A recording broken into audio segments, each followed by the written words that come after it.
Los ponentes que nos acompañan son Nora Abete, ella es concejala delegada del área de movilidad y sostenibilidad del Ayuntamiento de Bilbao. Nora, bienvenida, muchas gracias. Raimundo Ruiz de Escudero, concejal delegado del Departamento de Movilidad y Espacio Público del Ayuntamiento de Vitoria-Gasteiz. Raimundo, ongi etorri. Y tenemos también a Pilar Arana, ella es concejala delegada de Movilidad y Transporte del Ayuntamiento de Donostia-San Sebastián. Pilar, bienvenida. De moderador está con nosotros Antonio Gómez Montejano, él es vicepresidente de Transpol IRSA y de IPA España, comisario de la Policía Municipal de Madrid. Y a él es precisamente a quien voy a ceder la palabra. Adelante, cuando quiera. Muchas gracias. Bueno, no me voy a extender mucho, pero ante todo explicarles un poquito por qué estoy aquí, qué es estas organizaciones con esos títulos tan extraños que nos ha mencionado la introductora. En realidad soy presidente de IPA España. IPA es la Asociación Internacional de Policía y presido actualmente la sección nacional. Y en cuanto a IRSA, es la Asociación Internacional de Seguridad Vial y también, pues en este momento, soy vicepresidente de la delegación de IRSA que se llama Transpol, Tráfico y Policía. Soy comisario de la Policía Municipal de Madrid y llevo muchos años dedicado a la seguridad vial. He sido, ya digo, pues el responsable de seguridad vial durante muchos años en una ciudad compleja y que en cierto modo a veces envidia pues, la tranquilidad relativa que tienen otras capitales de provincia donde es posible plantear sistemas y planes que en una gran ciudad, una capital como Madrid, con el tráfico que soporta a veces no es fácil, ¿no?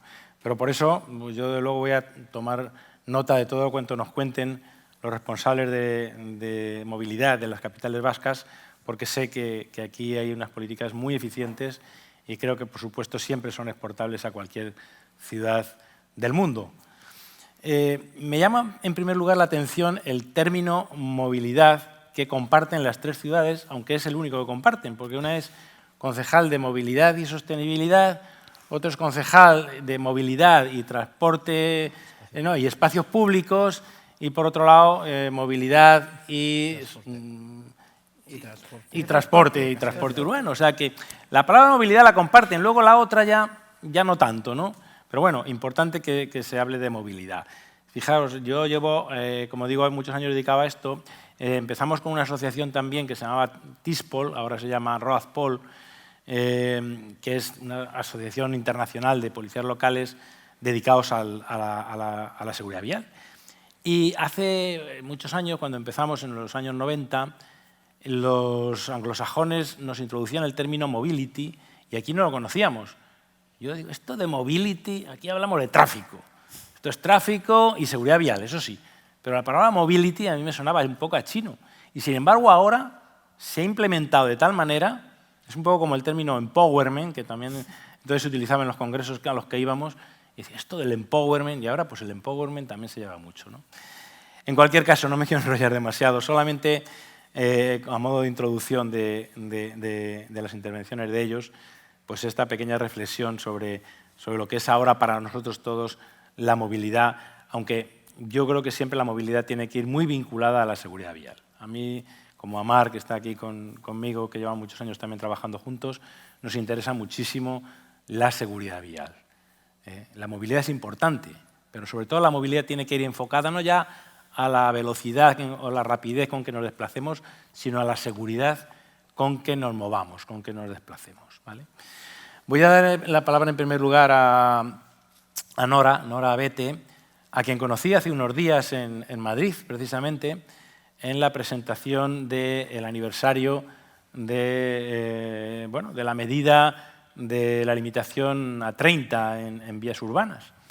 Y fue un placer para mí asistir a esa presentación, porque hace un año yo participaba en una reunión, una entrevista de Radio Nacional sobre el tema, cuando empezó lo de las calles, lo de la velocidad 30, mi amigo Oreste Serrano me invitó a participar junto con su antecesor, con Alfonso Gil. Estuvimos los dos hablando del tema de la limitación a 30. Y yo tengo que reconocer que, aunque lo defendí, porque claro, por mi cargo tengo que defenderlo, pero era un poco escéptico porque, claro, veía dificultades, sobre todo para la aplicación a nivel policial del control de las calles 30, ¿no? Pero tanto la intervención de Nora como luego la posterior de Pere Navarro, el director general de tráfico, pues me ilustraron bastante y me convencieron, sobre todo con las cifras que aportaron de reducción de los atropellos, sobre todo, de las bondades de esta medida, ¿no? Y aunque sea difícil de implementar, hay que trabajar por ello porque realmente merece la pena, porque aunque solamente se salve una vida, como yo digo siempre, está justificado, ¿no? Entonces yo quiero que Nora, por favor, nos ilustre sobre la implantación de esta medida en el Ayuntamiento, en la ciudad de Bilbao. Gracias, Nora. Muchas gracias. Arratsaldeon. Yo quería empezar por dejar sobre la mesa alguna reflexión que creo que nos es común a todas y a todos, y es que en cuestión de movilidad, bueno, pues hay cuestiones que son casi universales, ¿no? Yo diría que el mundo se enfrenta a grandes retos y uno de ellos es que el movimiento de personas y de mercancías en las ciudades está creciendo sin control en las ciudades del mundo, unos espacios donde, por cierto, para 2050 vivirán casi un 75% de la población mundial. Y además a esto se une que la esperanza de vida, el envejecimiento de la población siguen en aumento y para 2033 tendremos en nuestras ciudades europeas un cuarto de personas mayores de 65 años y en Bilbao 3 de cada 10. Y a esto se añaden los esfuerzos que tendremos que hacer desde las instituciones para garantizar la accesibilidad universal. Y no podemos olvidar también que los nuevos hábitos de consumo, unidos a las nuevas tecnologías, están impulsando de forma exponencial el comercio electrónico, y esto conlleva un aumento muy importante de la movilidad de las personas y de las cosas en las ciudades, y necesitamos hoy más espacio para mover esos vehículos en un espacio que además es finito. Es decir, tenemos lo que tenemos y además las personas reclamamos cada vez más espacios para el esparcimiento en nuestra ciudad, algo que ha puesto de manifiesto la pandemia, ¿no? que ha puesto blanco sobre negro esas carencias que tenían nuestras ciudades. Las consecuencias de todo esto que decía van a ser más congestión, más contaminación y más ruido, con los efectos que esto tiene para la salud. Por lo tanto, si no abordamos la movilidad con decisión, estaremos ofreciendo a nuestros vecinos y vecinas una peor calidad de vida. Y esto es una realidad global. Después están las experiencias que las demás ciudades podemos tener, ¿no? Y estaría el caso de Bilbao. A principios del siglo XXI, en Bilbao estábamos muy orgullosos de una transformación urbanística que nos hizo pasar del acero al titanio y que, bueno, pues de alguna manera nos situó de ser un referente internacional en la industria a pasar a ser un ejemplo de regeneración urbana. Y bueno, pues este cambio se fue consolidando, nuestra ciudad comenzaba a tener turistas por sus calles, pero nos dimos cuenta de que la transformación no había sido completa, que faltaba un aspecto, se había dejado atrás a las personas. Y a toda ciudad moderna se le presupone, ¿no?, una dimensión humana que Bilbao, bueno, pues en ese momento todavía no tenía. Y fue el momento de ponernos a reflexionar y a pensar y decidimos dotarnos de un plan de movilidad. Un plan de movilidad urbana sostenible que fuera una herramienta no solo para abordar la forma de movernos por la ciudad, sino también una herramienta para mejorar la calidad de vida de las personas. Un plan que pusiera en el centro de las políticas de movilidad a las personas. Y bueno, pues así nos dotamos de este plan y quisimos que, lo ha mencionado muy bien el moderador en la introducción, no queríamos que ese plan hablara solo de los coches, de cómo llegar de un sitio a otro, de cómo aparcarlo, sino que fuera una herramienta mucho más ambiciosa que buscara mejorar la vida de las personas. Y lo que viene después ya lo conocen. Trabajar, trabajar y trabajar. Y detrás de todas nuestras decisiones ha habido otra cuestión muy importante, que es convencer. Tenemos que entender que todas nuestras políticas se han hecho creyendo en lo que hacíamos y, sobre todo, ninguna se ha hecho ni contra nada ni contra nadie. No son políticas contra el coche, ni para hacer la vida más difícil a la gente que viene a visitarnos a Bilbao, ni muchísimo menos. Son medidas que buscan que vivamos más y vivamos mejor. Y me gustaría detenerme en una de ellas, me ha hecho spoiler el moderador, y es el Bilbao 30, una medida que ha acaparado muchos titulares y que en un primer momento para algunos fue una bilbainada, para otros el principio del fin del mundo y para otros una cuestión lógica. Las ciudades deben tener calles y no carreteras. Miren, en junio de 2020 decidimos limitar la velocidad a 30 km por hora en el 87% de nuestras calles. Y 2 años después, en septiembre de 2020, lo limitamos a toda la ciudad. Y nos convertimos así en la primera ciudad del mundo de más de 300.000 habitantes con la totalidad de sus calles a 30 km por hora. ¿Y por qué lo hicimos? Lo teníamos claro. Se producen menos accidentes, los que ocurren son menos graves, hay menos contaminación, menos ruido, permite la convivencia con otros modos de transporte menos contaminantes. Ir en bici o andando surgen como alternativas agradables y mejora la salud de las personas y su estado físico. Reconocemos que todavía es pronto. Hablábamos de ese aniversario del 30 y es verdad que aún es pronto para hacer un balance, porque como nos recordó el secretario general de la DGT, este tipo de medidas son una filosofía de entender la forma de movernos por la ciudad. Pero en Bilbao sí tenemos datos y esos datos nos dan muestra de las tendencias. Miren, según la última memoria de seguridad vial de nuestra Policía Municipal, en Bilbao a día de hoy tenemos menos accidentes y los que ocurren son mucho menos graves. En 2021 tuvimos 1.504 accidentes, que es la cifra más baja de la década, con la excepción de 2020, cuyos datos se vieron alterados por la pandemia. Esto supuso, con respecto a 2019, un descenso de un 13,66%.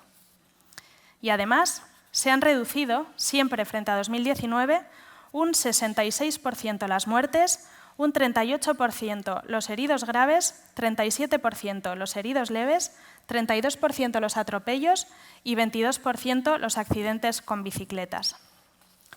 Y si hablamos de contaminación, ¿cómo estamos?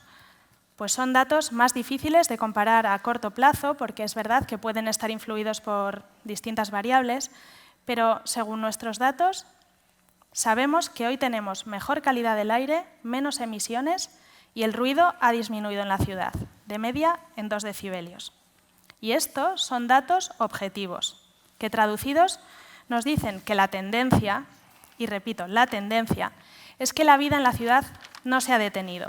Los autobuses llegan a la hora, las mercancías se entregan a la hora, los coches no se averían más y, en cambio, nuestra ciudad tiene hoy una dimensión mucho más humana, más sostenible y más saludable. Por lo tanto, para nosotros queda claro que este es el camino. Y digo camino y no final porque, lo decía al principio, nuestras políticas no son una cuestión de imponer, sino de convencer. Y por ello debemos incidir en los beneficios de esta medida y la debemos acompañar de otras actuaciones, como apostar por un transporte público de calidad, sostenible, establecer ejes peatonales, crear caminos escolares o zonas estanciales, estrechar aceras, calzadas, coordinar semáforos y amabilizar nuestras calles. Termino. Tenemos que seguir moviendo cosas y mover personas. En unas ciudades que tienen un espacio finito y debemos hacerlo de una forma racional.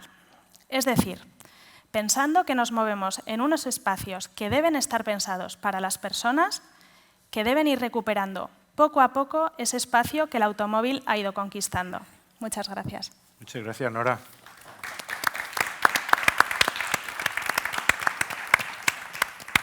La verdad es que ha sido un ejemplo de concisión y concreción, porque en pocas palabras nos ha ilustrado de una forma muy clara de las políticas tan eficaces que está llevando el Ayuntamiento de Bilbao y que yo ya, como os decía, pues, había intuido en aquella presentación del otro día.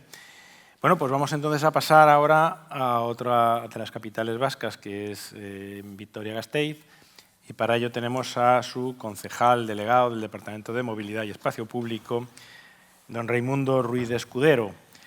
Raimundo, como buen técnico comercial, el tema del espacio público y sí que es algo que puede, desde luego, ilustrarnos, porque es fundamental recuperar el espacio para las ciudades a todos los niveles, comercial, industrial, pero yo creo que es algo que a todos nos interesa, porque lo que se decía esta mañana también, no puede ser que el coche sea el dueño de los espacios. El espacio hay que compartirlo entre todos, entre los conductores, los peatones, los ciclistas, todos los usuarios de las vías públicas. Así que, Raimundo, cuando quieras.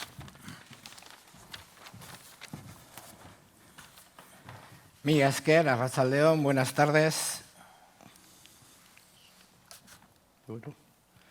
Es un verdadero placer presentarles cómo nuestra ciudad lleva décadas trabajando para recuperar el espacio público para las personas y hacerlo más habitable, biofílico y resiliente, y cómo estamos tratando de convertirnos en Vitoria-Gasteiz una ciudad a escala humana. Me van a permitir primero que les presente brevemente cómo es nuestra ciudad, una ciudad de 250.000 de habitantes, donde todo está a mano, accesible, a pie o en bicicleta. Capital de la comunidad autónoma vasca, Vitoria-Gasteiz presenta una clara estructura urbana compacta tras una larga tradición urbanística iniciada hace muchas décadas. Ese urbanismo de distancias cortas permite resolver en proximidad gran parte, no solo de la movilidad cotidiana al trabajo o a la escuela, sino al resto de los servicios urbanos. De hecho, es importante destacar que el 98% de sus habitantes residen a menos de 3 kilómetros del centro de la ciudad, lo que equivale a 40 minutos andando o apenas 12-15 minutos en bicicleta. Podemos decir que somos la ciudad de los 15 minutos, pero en nuestro caso se asemejaría más a una ciudad de los 5 minutos, y es que tal y como muestra el cuadro inferior a la izquierda, casi el 100% de su población tiene a menos de 500 metros cubiertos la mayor parte de los servicios culturales, educativos, administrativos y sanitarios.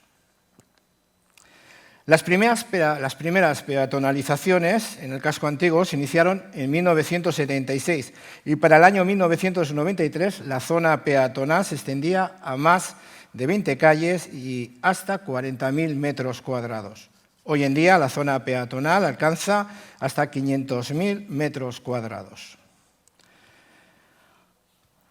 Lo cierto es que durante muchos años el porcentaje de desplazamientos a pie estuvo por encima del 60%. Sin embargo, a medida que la ciudad fue creciendo, el automóvil particular comenzó a ser cada vez más utilizado. Así, a principios de este siglo, el uso del automóvil privado siguió creciendo, acaparando hasta el 37% de los viajes en el año 2006. En este momento la ciudad afronta una nueva expansión con 16.000 nuevas viviendas, 9 millones de metros cuadrados de nuevas áreas residenciales para más de 45.000 personas al este y al oeste de la ciudad consolidada. Estos nuevos residentes provenían básicamente de los barrios ya existentes, provocando un aumento significativo en el número y en la extensión de los desplazamientos, muchos ya a distancias poco atractivas para los desplazamientos a pie.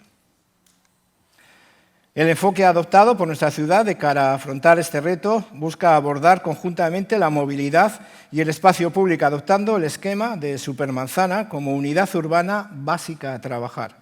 La supermanzana es una célula urbana definida por unas vías principales, periféricas, donde se establecen las principales redes de movilidad, bicicleta, peatonal, transporte público y automóvil, mientras que las tranquilas calles interiores están enfocadas a la socialización, a la movilidad peatonal y ciclista, evitando el tránsito de los automóviles.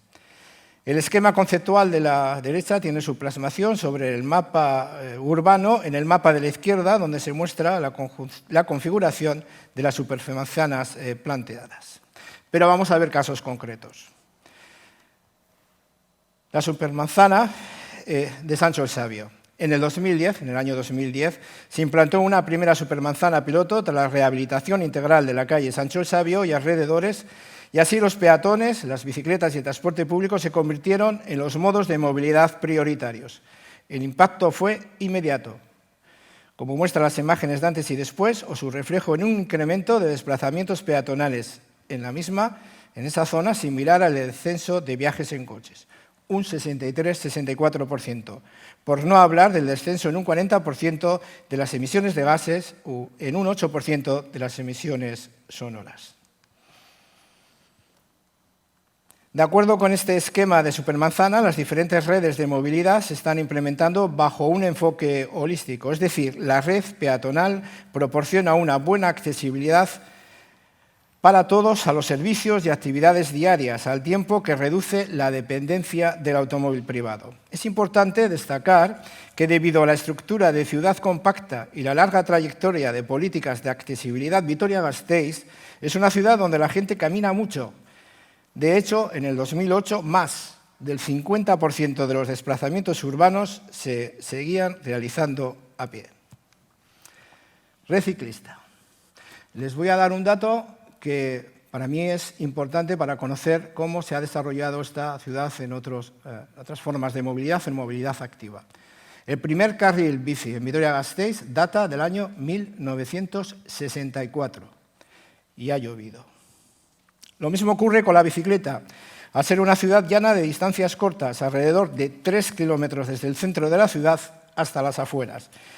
Iniciada en 1982, continuando con ese carril que les decía al inicio, se ha ampliado de 55 kilómetros en el año 2006 a más de 180 kilómetros que acabaremos en el año 2022, principalmente a lo largo de las vías principales, mientras que las calles interiores de Supermanzana se están convirtiendo en espacios compartidos más amigables. Así, y de acuerdo con este esquema, se reestructuró por completo la antigua red de transporte público. Tal cambio de la red de autobuses en una red mucho más funcional se produjo de la noche a la mañana a finales de octubre del año 2009, literalmente, en una noche. La nueva red de transporte público comenzó a operar de la mano de una nueva política de estacionamiento, extendiendo el área de estacionamiento regulado y triplicando las tarifas de estacionamiento, repito, triplicando las tarifas de estacionamiento, lo que es un buen ejercicio de enfoque de palo y zanahoria para desincentivar el tráfico de automóviles hacia el centro de la ciudad. El balance, tras los primeros 10 años, no ha podido ser más positivo, y no solo por la aplicación de esta formulación de Supermanzana, sino por la integración de las distintas piezas como la nueva red de transporte público, junto con una nueva política de aparcamiento.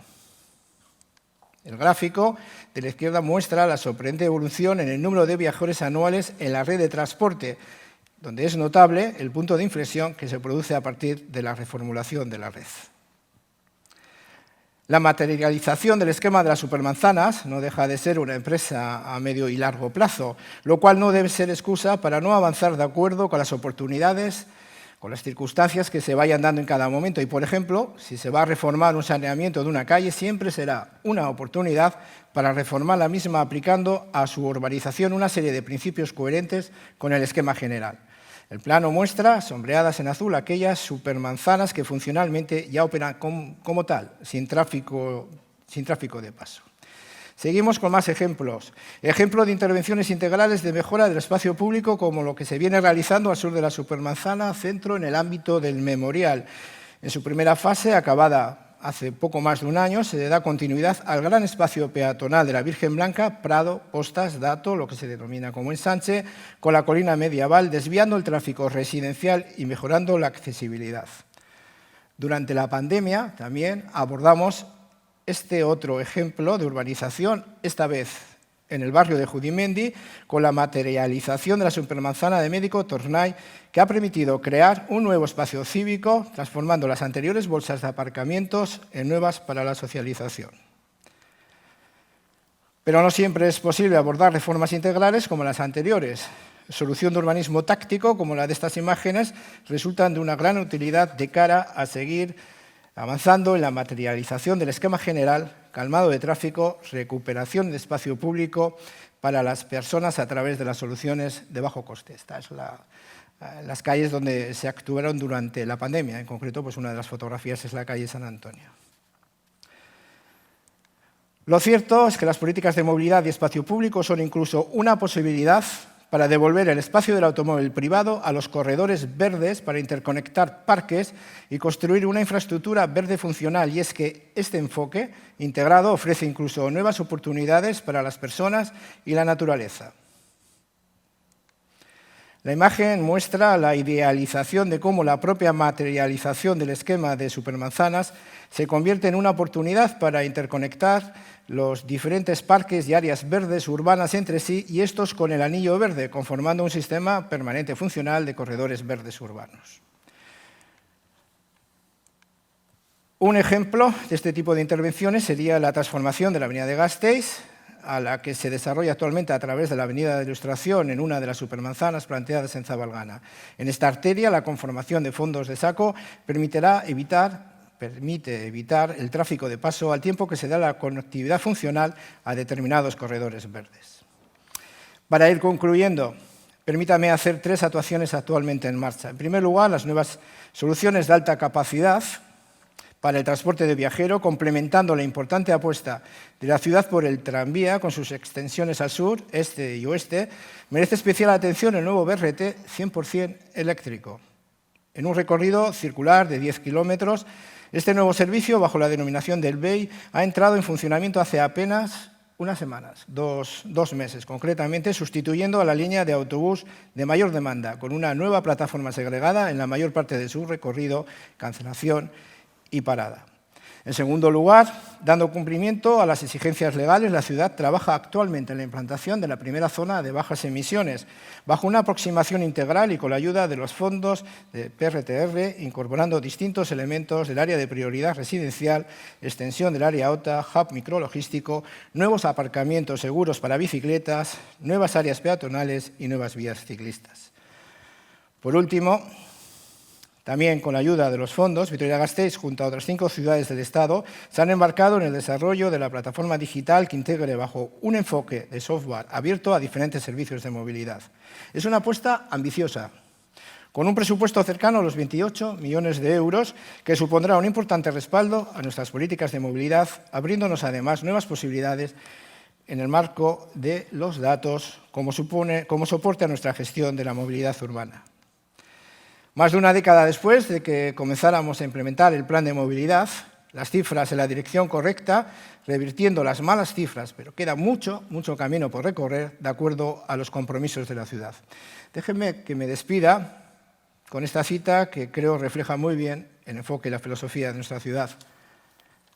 Las buenas ciudades asumen que las calles son para la gente, no simplemente para los coches. Las grandes ciudades asumen que las calles son espacios para vivir y disfrutar, o básicamente para moverse.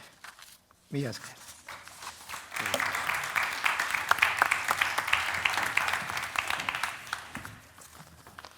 Bueno, pues me lo están poniendo muy fácil porque están cumpliendo el horario a rajatabla. Bueno, pues después de escuchar el planteamiento de Raimundo sobre la ciudad blanca, nos queda escuchar el de la bella EASO.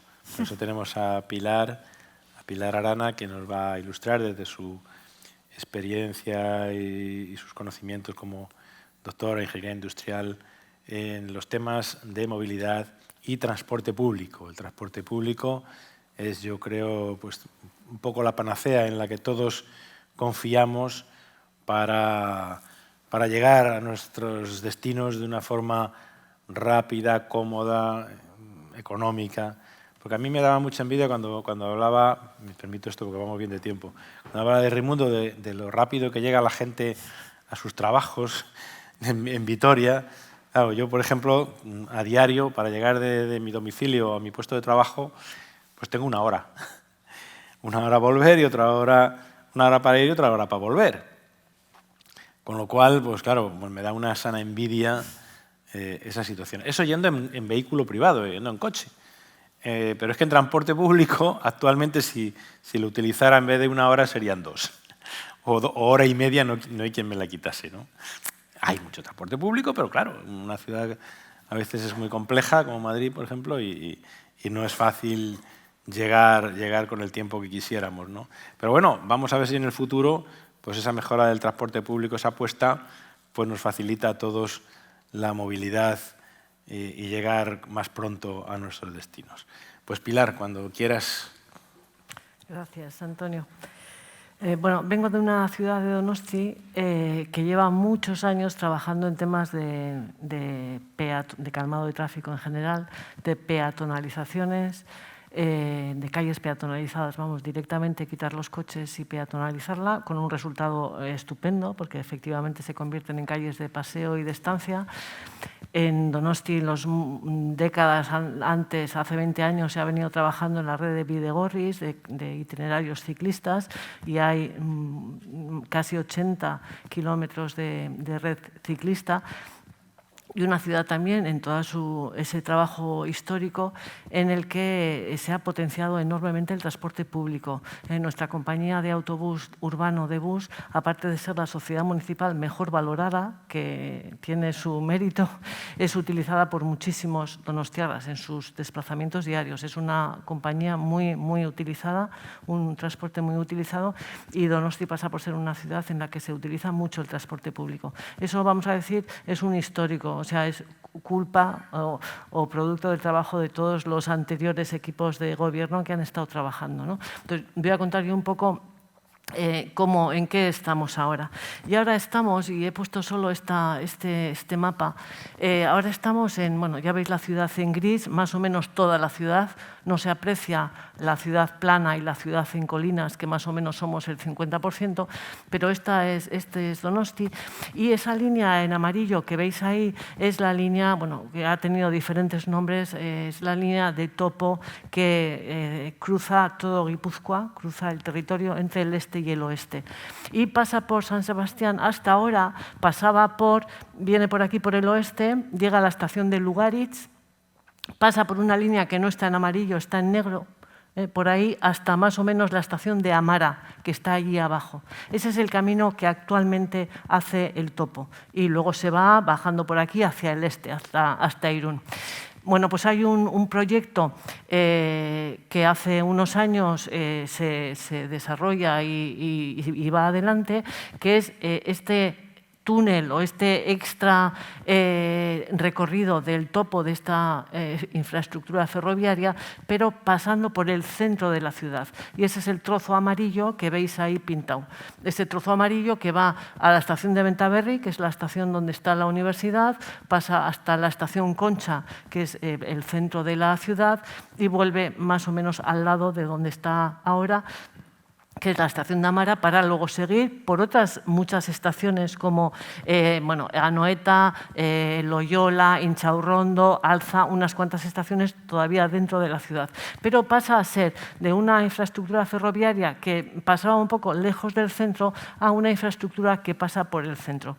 Este proyecto, como ya os imagináis, es de hace muchos años, entonces ya hace unos cuantos años en el Ayuntamiento, en el Departamento de Movilidad, empezamos a trabajar en la recuperación urbana, o sea, el topo, esta infraestructura, metro de Donostialdea, se le ha venido llamando también, más allí de ser un medio de desplazamiento rápido, de gran capacidad, subterráneo, que permite toda la actividad arriba, aparte de ser eso, que por supuesto lo es, porque además une barrios en las afueras, en el extrarradio de Donosti, con el centro y con la universidad, aparte de ser eso, nos parecía que tenía la enorme bondad de recuperar espacio de fuera, que había que aprovechar que el topo iba a pasar por el centro de la ciudad para recuperar espacio de fuera, primero, lógicamente, quitando espacio al coche, y empezamos hace 3 años a dar esos pasos, a imaginar cómo sería la ciudad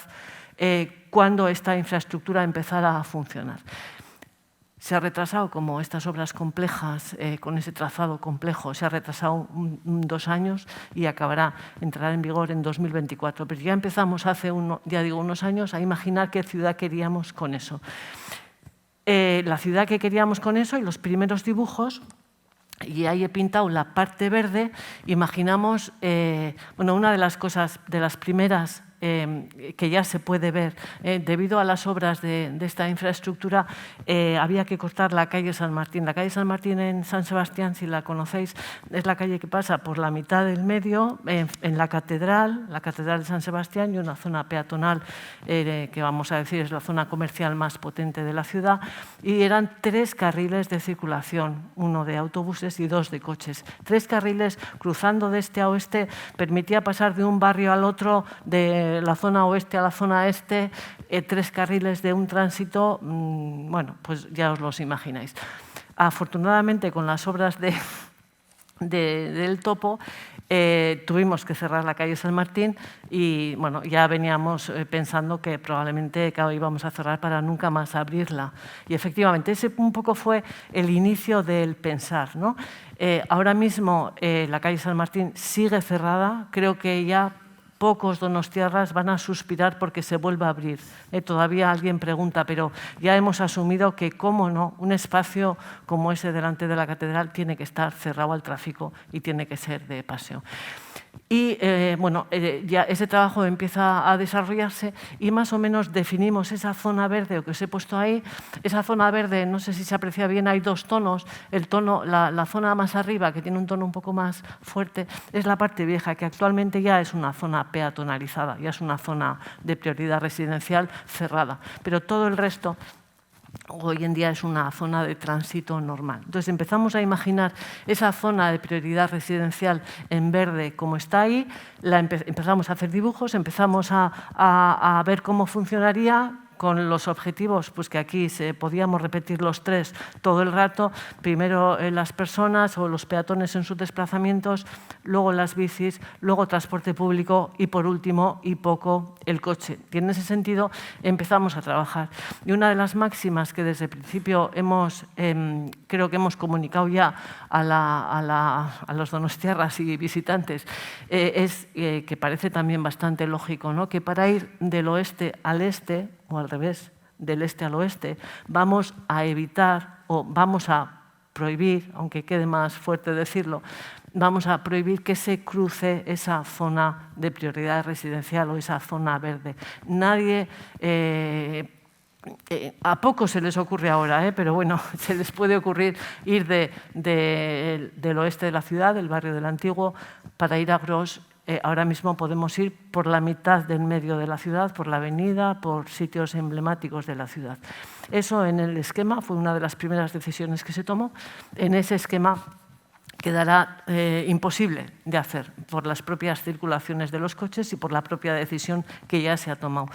Un elemento que ya se puede ver de esta primera decisión que se tomó es, estamos ahora en obras, bueno, hay muchas obras creo en todas las ciudades, pero vamos, en San Sebastián hay muchas, la verdad, por diferentes razones, pero una de las obras que en movilidad definimos y estamos haciendo es el cambio de sentido de las calles Zubieta y San Martín. San Martín, la que hablaba, que pasaba delante de la catedral.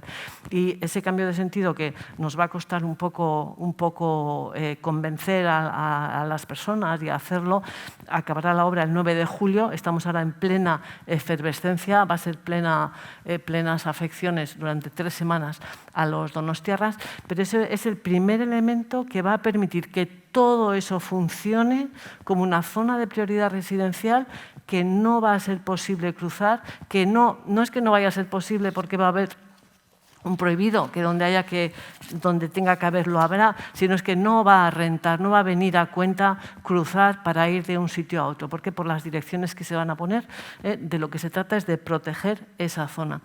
Ese concepto que empezamos, ya digo, a estudiar hace tiempo, de zona de prioridad residencial, desde luego tiene vocación de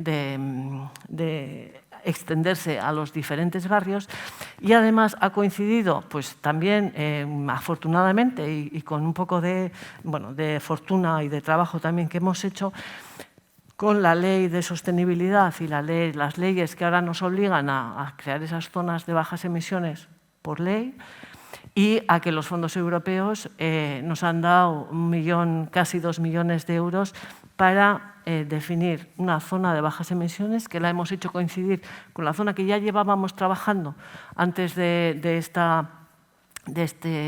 saber que iba a haber una pandemia y que nos iban a dar fondos europeos por esto, pero vamos a hacer coincidir las dos zonas, la zona de prioridad residencial y la zona de bajas emisiones, que va a ser esa que está ahí señalada. Y, bueno, ya digo, estamos ahora mismo también como otras ciudades, en la efervescencia de preparar los pliegos para licitar todo ese...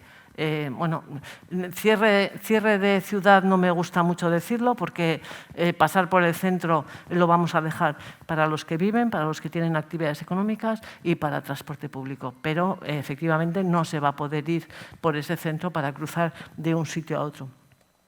En eso estábamos trabajando. Voy a intentar... ¿Me avisas, Antonio, por favor, cuando me queden 3 minutos o así?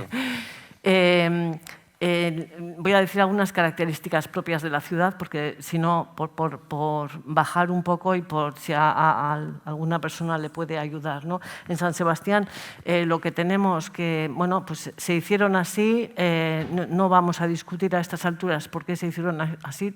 Todo lo que se ha hecho tenía algunas razones, pero San Sebastián, ahí en la zona verde, tenemos varios y grandes aparcamientos de rotación. Quiero decir que los visitantes, más que turistas, nosotros tenemos muchos visitantes de día. Cuando los visitantes quieren pasar un día en San Sebastián y van en coche y deciden dónde dejar el coche, claro, miran en el GPS o en Google Maps o donde quieran mirar y les aparecen unos, ya digo, bastante grandes aparcamientos en esa zona. Por tanto, es muy difícil convencer a los visitantes que no vengan el coche al centro y que aparquen en algún disuasorio más afuera, que ya les vamos a poner un autobús, que de hecho ya les ponemos un autobús, para que vengan en autobús al centro. Es difícil. Más bien trabajamos en aparcamientos disuasorios, vamos, en que los desplazamientos se hagan en transporte público desde origen, porque entendemos que es difícil, por lo menos en San Sebastián así nos cuesta, entendemos que es difícil que alguien que viene en coche de Iparralde, del sur de Francia, que viene en coche a pasar el día a San Sebastián, deje el coche por allí y el último tramo lo haga en autobús. Es complicado. Bueno, con este cierre y con esta tecnología que vamos a ir implantando, eso será más fácil. Pero, ya digo, una de las características de nuestra ciudad es que hay varios aparcamientos de rotación bastante grandes en el centro. Lo que decía de la compañía de autobús y los autobuses urbanos y los autobuses interurbanos que funcionan en el territorio y en Donosti, muy utilizados. Creemos que es clave que cuando empiece el topo a funcionar, la red de transporte público tiene que cambiar absolutamente y lógicamente, por tanto hay que redefinirla. Nosotros ya estamos trabajando en redefinir la futura red de transporte público urbano para cuando entre el topo a funcionar. Yo creo que aparte de porque sí, porque es dinero público y porque hay que racionalizarlo y tiene que ser lo más eficiente posible, es obligatorio que cuando aparece un nuevo elemento en transporte público tengamos que sentarnos a hablar, coordinar servicios y dar una red integral mejor a las personas. Bueno, de la zona de bajas emisiones está un poco por definir, quiero decir, y este es uno de los puntos que creo que todos estaremos de acuerdo, o sea, el cuánto se aprietan desde las administraciones, cuánto se aprieta para el cambio de vehículo a vehículos más limpios, o sea, cuánto dejas pasar vehículos sucios, cuánto dejas pasar vehículos fósiles, con qué moratoria, hasta qué año, a qué zonas, todo eso depende, hay que decidirlo, lógicamente. Si en 2023 ya no dejo pasar las etiquetas A, las B o las C, o no dejo pasar más que eléctricos, o soy muy estricta. o soy un poco más laxa, mirando también porque la gente vaya haciendo esos cambios, ¿no? Y ahí puedo poner como ejemplo, seguro que todos tenemos en mente el caso de Barcelona, de, no sé, no pongo encima de la mesa si ha sido estricto o no, pero bueno, es se lo han llevado a tribunales y los tribunales lo han echado para atrás. Ahí está el equilibrio que tenemos que hacer todas las administraciones de cómo y cuánto obligamos, a qué ritmo se obliga.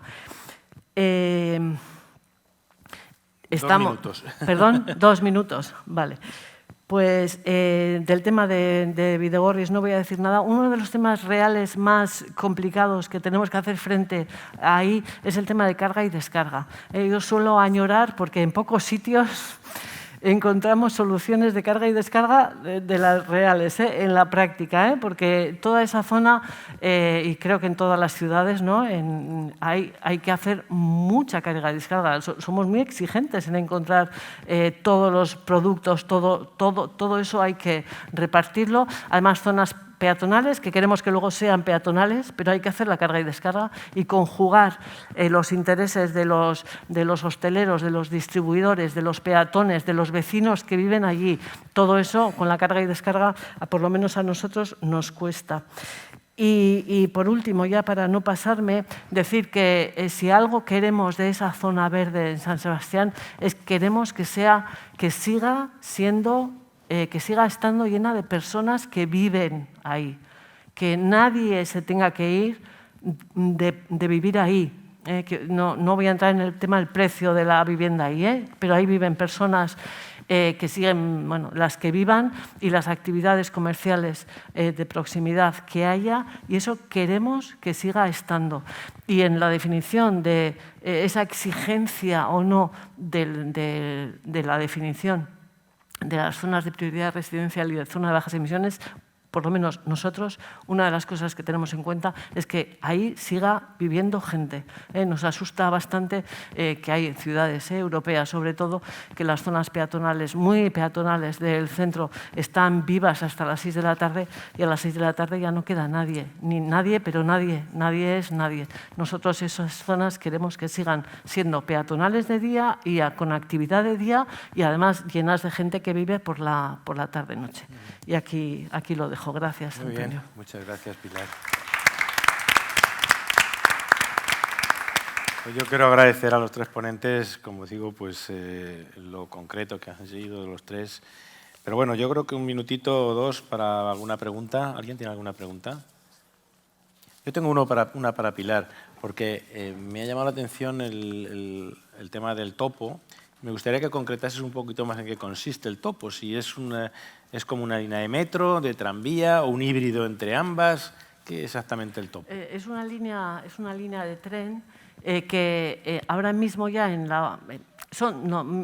empiezo mal. Son 2 líneas de tren. Van de oeste a este, pero son 2 que se juntan en una estación que es Fondo de Saco.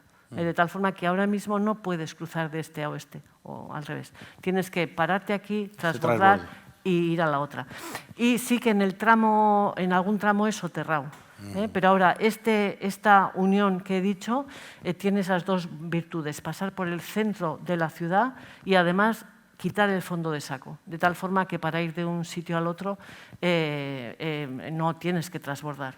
Va a pasar a ser un elemento de transporte enormemente potente. Ya. Muy bien. Perdón, Antonio, se me ha olvidado, yo podría lanzar una pregunta también aquí, a ver si alguien... Sí, por supuesto. Hablando de electrificación y de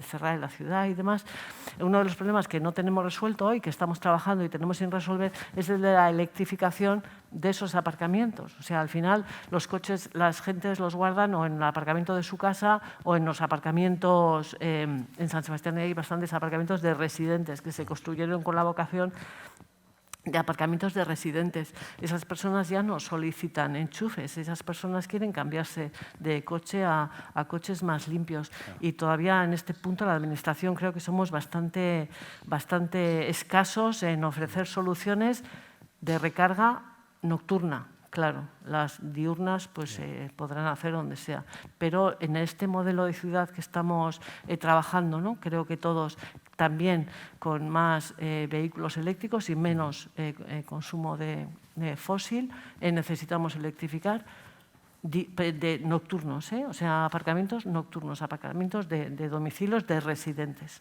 Sin más, es una cuestión que creo que es importante. Sí, muy importante. De hecho, me llamaba la atención el otro día viendo una estadística del uso de los países que más usan los vehículos eléctricos, y son los países nórdicos, Noruega, Finlandia.